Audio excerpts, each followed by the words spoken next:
Olá, você que é pai ou mãe de criança em idade escolar e já foi chamado até a escola para resolver problemas comportamentais do seu filho ou dificuldades de aprendizado e a escola encaminha para tratamento. Fica comigo aqui nesse vídeo que eu vou te mostrar o equívoco que frequentemente acontece nesses encaminhamentos para a escola. Seria para o psicólogo, seria para o neurologista, ou para o psiquiatra, ou para o médico de família, ou para o pediatra. O que você acredita? Eu sou Moacir Toledo, sou médico de família e psiquiatra e vou te mostrar dois casos aqui e os seus desfechos. Estou deixando aqui na tela as minhas redes sociais para você seguir e eu aguardo seus comentários aqui na área pertinente. Se gostar, dá teu like e se acreditar que esse conteúdo vai ajudar alguém, encaminha para essa outra pessoa. Eu primeiro atendi no consultório recentemente, agora no dia 4 de abril, venho em primeira consulta. Primeira consulta era um menino de 6 anos, muito bonito, dava vontade de ir para casa. Está a idade do meu filho, 5 anos. Vem com a mãe encaminhado pela escola que conta que tinha ido na doutora que diagnostica muito, faz muitos diagnósticos de TEA, de autismo nas crianças, e conta da hiperatividade e impulsividade desde sempre do menino, com crises de raiva e se ferindo e se mordendo. Tomando risperidona, tentou usar Ritalina e não conseguiu por extrema agitação com a Ritalina durante 20 dias e toma também a imipramina. Toma muito leite, é de pouca comida de prato, por isso ele toma muito leite com achocolatado. Está com 22 quilos e está de bom tamanho. O meu tem 5 anos e tem 16 quilos. Tem relatório da escola descrevendo o comportamento impulsivo, hiperativo e opositor do menino. Tem um relatório também muito bem descrito, pena que eu não fotografei para tê-lo aqui. Ao exame ele é bem inteligente, se comunica muito bem, manipula a mãe com birras e choros, não tem um padrão excêntrico ou estranho de interesses. A minha hipótese diagnóstica foi TDAH, transtorno de hiperatividade, déficit de atenção, e o TOD, transtorno desafiador opositor, está aqui a CIDS. A minha conduta foi manter a imipramina, suplementação com nutracêuticos, melhorias no estilo de vida, fazer os exames para no retorno avaliar outras necessidades mais específicas de suplementação e orientei para uma dieta não inflamatória, sem trigo, laticínios, óleos vegetais comuns, margarina e sem os conservantes, que vem nos salgadinhos, nos produtos prontos e nas carnes processadas. Fiz a solicitação de alguns exames hormonais, inflamatórios, perfil glicídico, urina, a calprotectina fecal, para a gente verificar um estado de inflamação crônica de baixo grau do intestino e disbiose, e fiz a imipramina. Minha vontade era aumentar a dose de imipramina, mas acabei conversando com a mãe para nós tentarmos usar o metilfenidato novamente, que é a medicação mais específica para a hiperatividade, e veremos. Se ele não se der bem com o metilfenidato, nós vamos melhorar essa dose de imipramina e apostar muito mais nas medidas do estilo de vida.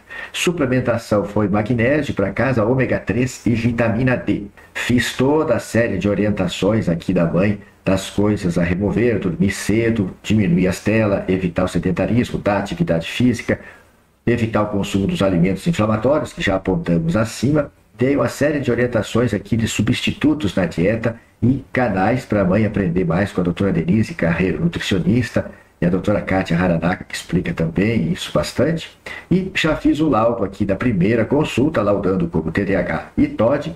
Coloquei aqui a orientação da dieta para que a escola também possa colaborar neste sentido.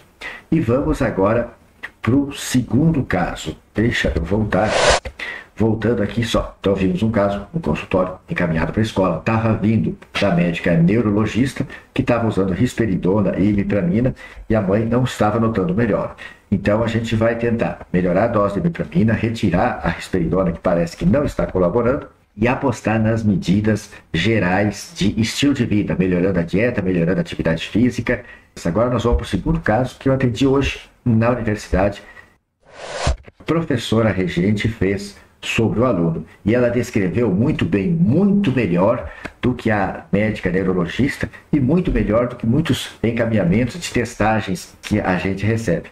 Sobre a impulsividade, ela escreveu: apresenta impulsividade agindo sem pensar nas consequências, interrompe conversas, toma decisões precipitadas e tem dificuldade de esperar sua vez. Então aqui já foi encontrado 3 sinais para hiperatividade e impulsividade. Não espera a sua vez, interrompe a conversa dos outros e toma decisões precipitadas, né, antes de terminar a pergunta, etc.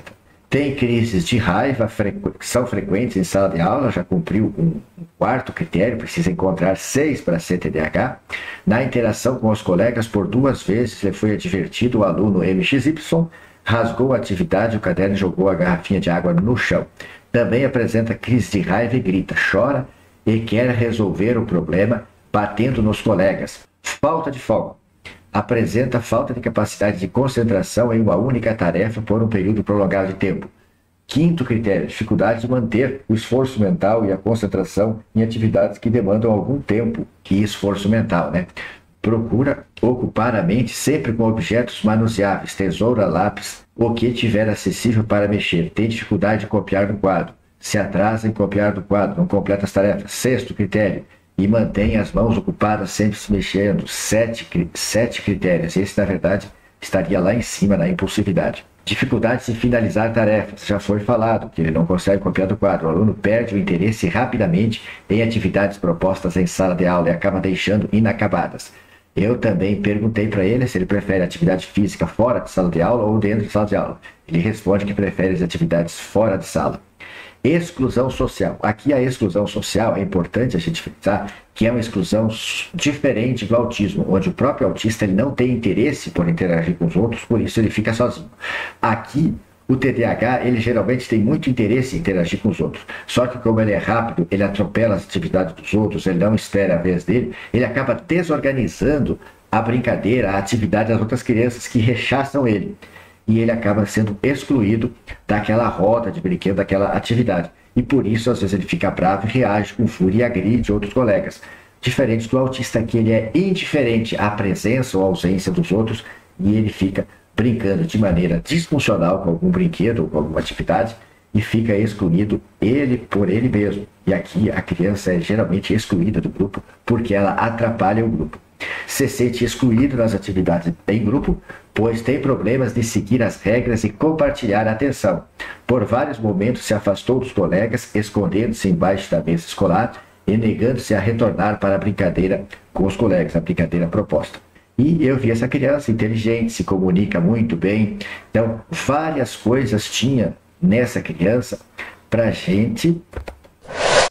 Várias coisas tinha nessa criança para a gente não pensar, excluir a hipótese diagnóstica de autismo. Porque ele se comunica muito bem. Enquanto eu estava organizando os prontuários para atendimento, a mãe viu que eu cheguei lá, a mãe mandou ele lá na sala com os papéis dele, com o documento dele e com essa avaliação, e ele falou para minha mãe, mandou entregar isso para você. Eu, tá bom, deixa aqui, pode ir lá que depois eu te chamo. Ele voltou ficar lá com a mãe dele. Depois, quando eu chamei para a sala, ele veio, as perguntas que eu fiz, ele respondeu adequadamente, então tem muito boa comunicação. Muito afetuoso com a mãe dele e também muito bravo, se contrariado. Então ele modula o afeto.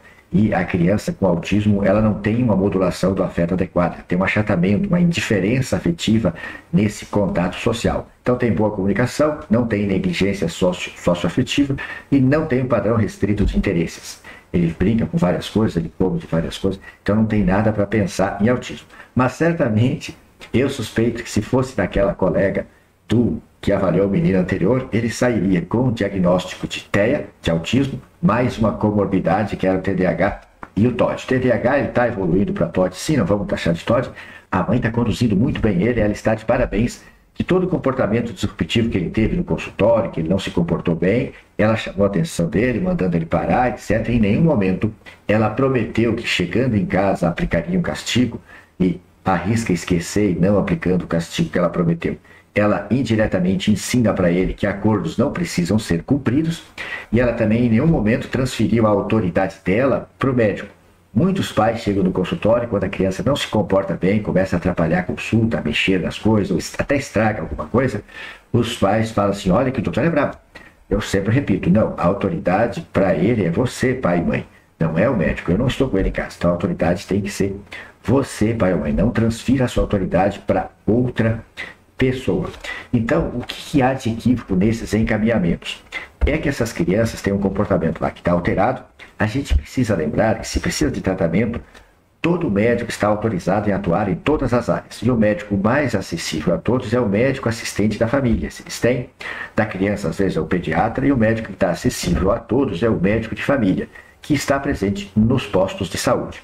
Se a família tem convênio ou tem acesso financeiro a consultar com um especialista, sendo problema comportamental ou problema de aprendizado, a gente deve pensar em encaminhar para a psicologia e, quanto a médico, para a psiquiatria. Porque esses transtornos, transtorno do espectro autista, deficiência intelectual, TDAH, que é a desatenção e hiperatividade, são doenças listadas no capítulo da psiquiatria na CID-10, na Classificação Internacional de Doenças. E também estão listados no DSM, que é o Manual Diagnóstico Estatístico da Sociedade de Psiquiatria Norte-Americana.